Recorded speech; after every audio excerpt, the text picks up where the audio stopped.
Bonjour, aujourd'hui je vais vous présenter une vidéo en fait qui concerne la récolte des choux-fleurs. Alors le sujet principal, ce sera pas forcément que la récolte, ce sera plutôt l'affûtage des couteaux pour qu'ils servent à couper les choux.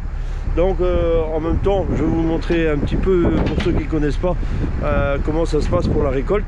Parce que bon, on fait ça au champ avec des charrettes à tapis, comme vous pouvez voir là derrière. Et mais c'est surtout en fait pour vous montrer comment on affûte les couteaux, car Maxime en fait avait suivi une formation à la chambre d'agriculture qui avait été financée par la MSA pour quelque part apprendre à bien aiguiser les couteaux, et vous allez voir, c'est pas mal. Donc voilà, je vous souhaite une bonne vidéo. Allez, c'est parti. Je vais vous parler d'affûtage de couteaux. En fait, vous savez qu'on fait un petit peu de choux sur l'exploitation, et du coup, pour ça, pour les couper, en fait, on a besoin de couteaux. Alors, en fait, c'est des couteaux qui ont des lames assez longues, hein. Certains peut-être appellent ça des petites machettes, ou bref, nous on appelle ça les couteaux à choux. Donc, bon, le principe, c'est d'avoir des manches en plastique. Comme ça, ils ont avec des couleurs différentes, comme ça, au moins chacun reconnaît son propre couteau. Maxime, qui est juste derrière là, est en train de les aiguiser. Alors il a fait tout un petit équipement là qu'il a fait pour arriver à les aiguiser super bien, et vous allez voir qu'il fait ça nickel. Alors avant, on utilisait des couteaux en ferraille, vous voyez, comme ça là, ça c'est des vieux couteaux qui ont fait déjà plusieurs saisons, et du coup on utilise plutôt des lames inox. Alors pour la simple raison, c'est que déjà entre les deux là, vous verrez que au niveau poids, il y a une sacrée différence. Alors ici, je vous pèse un vieux couteau, donc vous voyez, il fait 310 grammes, et quand on pèse celui-ci, il en fait 280. Vous allez me dire, ça fait que 30 grammes d'écart. Il y en a un autre là, un noir, qui fait même pas, qui est encore plus léger. Voilà l'installation. Alors ici, en fait, on retrouve un petit moteur qui est branché sur un variateur de vitesse, sur lequel il a installé un petit bidon d'eau en haut là, qui régule en fait la petite vanne qui est juste en haut ici là, pour réguler le débit. Et du coup il aiguise ses couteaux comme ça. Un couteau qui est neuf, en fait on va retrouver une lame qui va faire à peu près comme ça. Bon, là je fais en très grand, hein, mais c'est pour vous montrer. On va retrouver une lame qui sera comme ça quand la lame c'est neuve.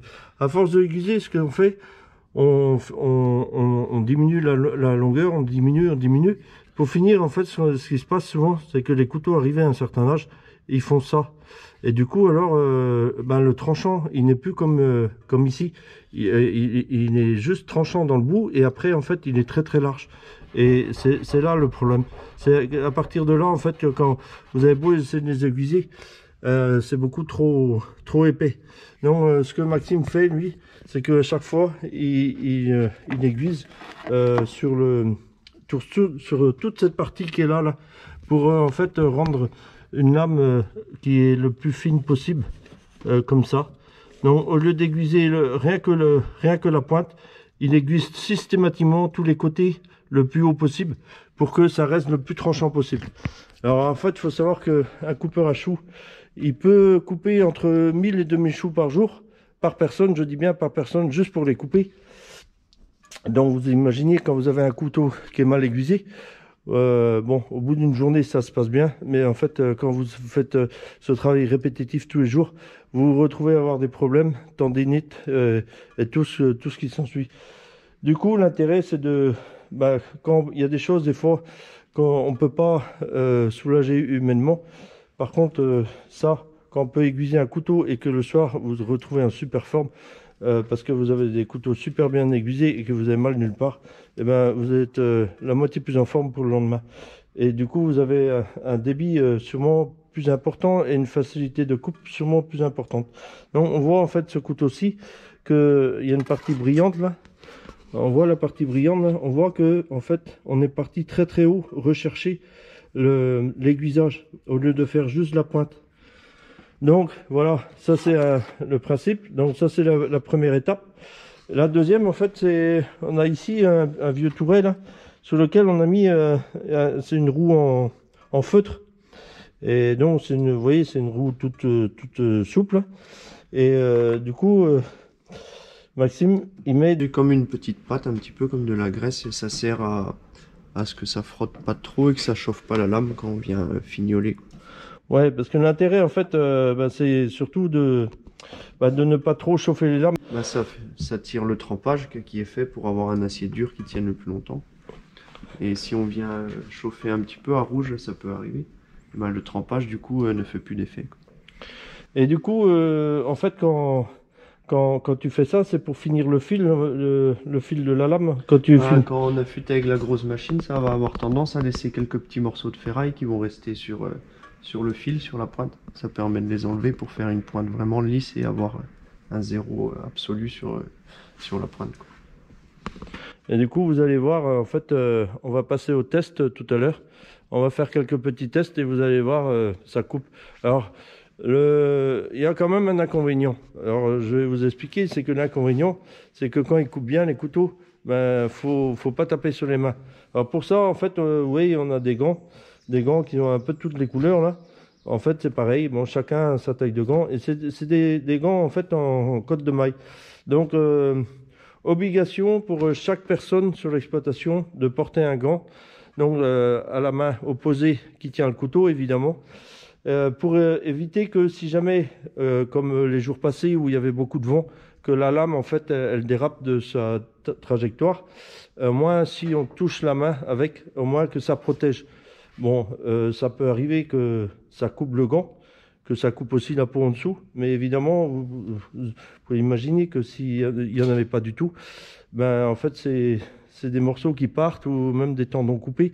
Et là, par contre, ça met très très longtemps à se réparer. Alors, ça sert à rien de risquer. Après, en fait, ce qui se passe, c'est que Maxime utilise ça aussi pour redonner un petit coup. Donc, ils appellent ça un fusil. Il donne de temps en temps un petit coup comme ça pour refaire le fil un petit peu. Ça c'est quand on est au champ. Quand vous avez un couteau qui coupe super bien, vous allez voir, les coupes sur les nervures sont nickel. Alors que quand les couteaux sont mal aiguisés, vous allez retrouver toutes les petites fibres dessus qui sont arrachées en fait parce que la lame ne coupe pas.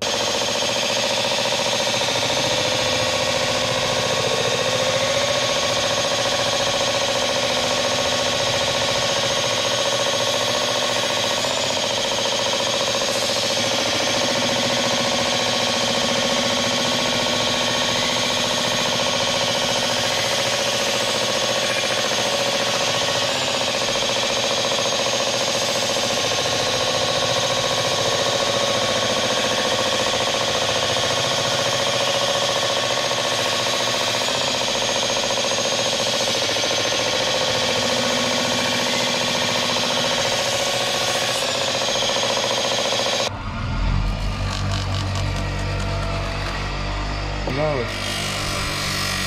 c'est de ce côté-là que je peux aller dessus.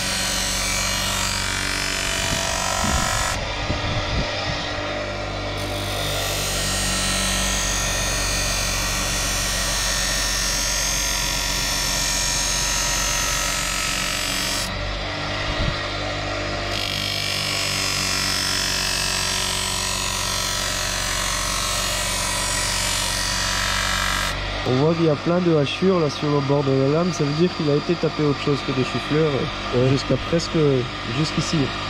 C'est un couteau qui a déjà fait une saison. Et du coup, en général, on le donne aux débutants. Le couteau avec des manches noires, en fait celui-ci, vous pouvez voir que ici, une inscription là, il est gravé au nom à Maxime. En fait, l'intérêt d'avoir chacun son couteau, c'est surtout pour la traçabilité. C'est en fait quand vous êtes en fin de chantier et que tout le monde arrête, donne un coup de main, appuie le tapis, ramasser, fermer les bâches et tout ça. Ouais, souvent les gens en fait ils posent leur couteau à droite, à gauche. Et au moment où on les ramasse ici, en fait, vous voyez, c'est dans la mallette là. Il a fait une petite mallette. C'est pour mettre des couteaux carrément comme ça. Ils ont chacun leur place. Et du coup, dès qu'il en manque un, et bien en fait on sait tout de suite. Donc c'est pareil, les gants ils ont chacun leur couleur, c'est aussi pour que chacun le matin retrouve son gant très facilement. Et ça puisqu'il est là, je vais vous montrer, c'est juste un petit appareil, un petit repère, en fait, qui nous sert pour mesurer la taille du gros chou-fleur. Donc comme ça, de temps en temps, en fonction des variétés ou quand il y a un nouveau coupeur, on lui montre en fait que le chou, ben, en fait, il faut que chaque côté des doigts touche la pomme, enfin soit plus grand que là. Donc ça, c'est la taille du gros. Et en fait, ici, on retrouve à l'opposé la taille du moyen. Donc ça, c'est et on a ça dans la mallette comme ça de temps en temps. Bon, pour se remémorer un petit peu les tailles, c'est vraiment il y avait un souci de calibre.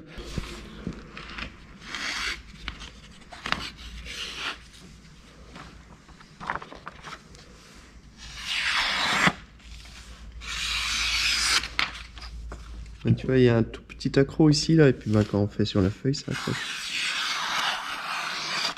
Ouais. Ça, normalement, c'est le test pour finir, pour voir s'il n'y a pas de zones sur la lame qui n'ont pas été réussies au top, quoi. Et bon, il suffit qu'on ait un tout petit accro dessus quand ça glisse. Qui n'a pas été aiguisé. Normalement, ça devrait être pas mal quand même. Sur le début, ça va. Là, on sent les petits accros qui coincent, mais on voit que c'est quand même pas mal. Bon, tu vois, il y a les petits accros ici, mais sinon, c'est pas si mauvais que ça. Donc ça, c'est un couteau qui n'a pas coupé aujourd'hui parce que la personne n'est pas là. Mais bon, on voit qu'il a gardé son tranchant quand même parce qu'il a coupé une journée complète. Ouais, ça c'est un couteau qui a fait la journée de vendredi dernier là. Et en fait, de moyenne, vous avez coupé 1000. Combien vous étiez? Vous avez coupé 1500 chacun à peu près vendredi dernier. Donc là, celui-là, c'est pareil, c'est un qui a coupé toute la journée mais qui n'a pas été affûté. C'est pas mal après ça déchire. Là, ça accroche tout de suite dès qu'il y a des zones qui ont été un peu tapées. Donc ça c'est un couteau qui n'a pas été aiguisé encore. Et l'autre en fait le noir là, il vient d'être affûté. On peut faire. Eh Max, tu pourrais même te raser avec si tu veux. Après, Ouais, voilà. On va faire un petit test, tiens. Ouais, on va faire un test avec une bouteille d'eau. Vous allez voir, c'est assez marrant. Alors en fait, on va faire un petit test. On a mis une bouteille d'eau. Et en fait, Maxime va te donner un petit coup dessus pour voir. L'intérêt, c'est de voir si le couteau est bien aiguisé. Le restant de la bouteille doit rester debout. Donc au-dessus de la coupe, en dessous de la coupe va rester debout. Vas-y pour voir. C'est beau aussi. Il n'y a pas besoin de taper comme un tordu. Donc ça, c'est un couteau, normalement, qui est bien aiguisé. Bon, en fait, là, ce qu'on va faire, on va refaire un petit test. Alors ça, c'est un petit test pour rigoler. Du coup, on a mis 4 bouteilles. Donc, on va voir, en fait, combien de bouteilles vont rester debout. Bon, normalement, je pense qu'il y en aura au moins une, voire deux. Maintenant, on va voir si l'affûtage a été très bon.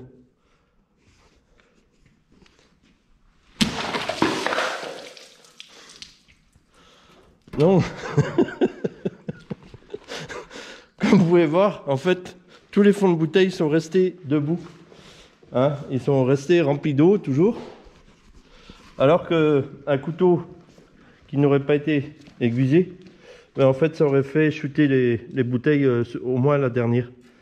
Donc là, je pense que le test est concluant. N'est-ce pas? Oui. Par contre, lui, l'affûtage, il s'en fout. Il s'en fout complet. Du moment qu'on le mouille pas, c'est l'essentiel. Hein, Garfield? Quand on achète, on peut avoir le taux de... Ça s'appelle HRC. C'est la dureté de la lame, en fait, la dureté de l'acier, suivant les alliages qu'il y a dedans. Et plus le taux est élevé, plus la lame est dure. Plus elle est dure, plus c'est difficile d'affûter parce qu'il faut passer 1 ou 2 coups de plus. Mais ça tiendra plus longtemps aussi. Mais il sera aussi peut-être plus cassant. Mais bon, c'est le problème où on est moins confronté quand même. C'est très rare de casser un. Donc ici, ça c'est les premiers qu'on avait achetés. Là, ils étaient autour de 52 ou 53. Après, on a eu une nouvelle marque avec les manches de couleur. Ils étaient à 55, qui était déjà très bon. Et les nouveaux, là, les manches noires, ceux-ci, ils étaient à 57. Et donc ceux-là, ils gardent l'affûtage jusqu'à presque la fin de journée. Des fois, que dépasser 16 heures, on peut sentir que ça faiblit un peu, on met un coup de fusil, mais sinon ça tient pratiquement toute la journée sans sentir. Donc là, en fait, je vais juste vous montrer comment, en fait, pour ceux qui ne connaissent pas, comment on coupe des choux-fleurs. Alors vous voyez, les rangs, il y a à peu près 1 mètre entre buts. Et du coup, on a un tapis que vous voyez là, qui achemine tous les choux dans la charrette. Du coup, vous voyez, il y a différents emballages, hein. Tout ça, on appelle ça des options. C'est des choux qui sont vendus déjà la veille. Donc c'est pour des clients. Donc en fait, ce qui nous intéresse, nous, ici aujourd'hui, c'est de voir si le couteau, il coupe. Alors comme vous pouvez voir, le nombre de coups de couteau qu'il faut pour couper un chou.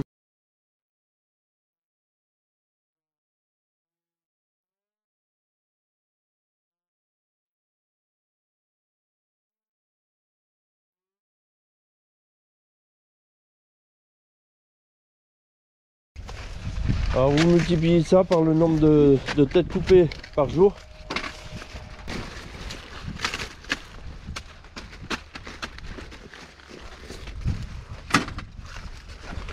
Alors vous voyez, les têtes, elles sont dedans là. Pour arriver à les identifier, pour voir la taille de la pomme. Pour savoir dans quel calibre on va.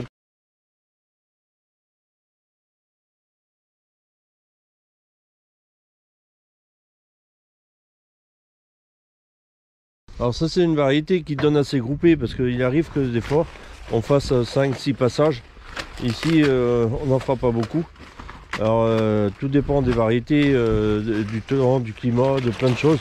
Il y a plein de choses qui rentrent en ligne de compte.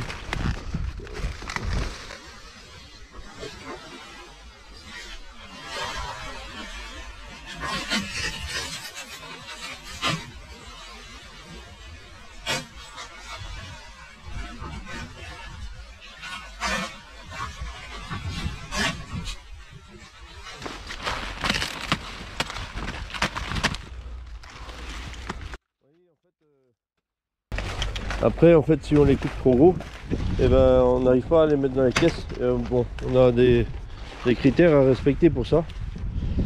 Alors, vous pouvez voir, en fait, dans le tapis là, on peut en mettre 2 côte à côte. Ce qui fait que moi, en général, il y a à peu près, on est une petite équipe, hein. Nous, on n'a pas beaucoup de surface. Du coup, en général, il y a 4 personnes qui coupent. Et moi, je suis dans la charrette à conditionner.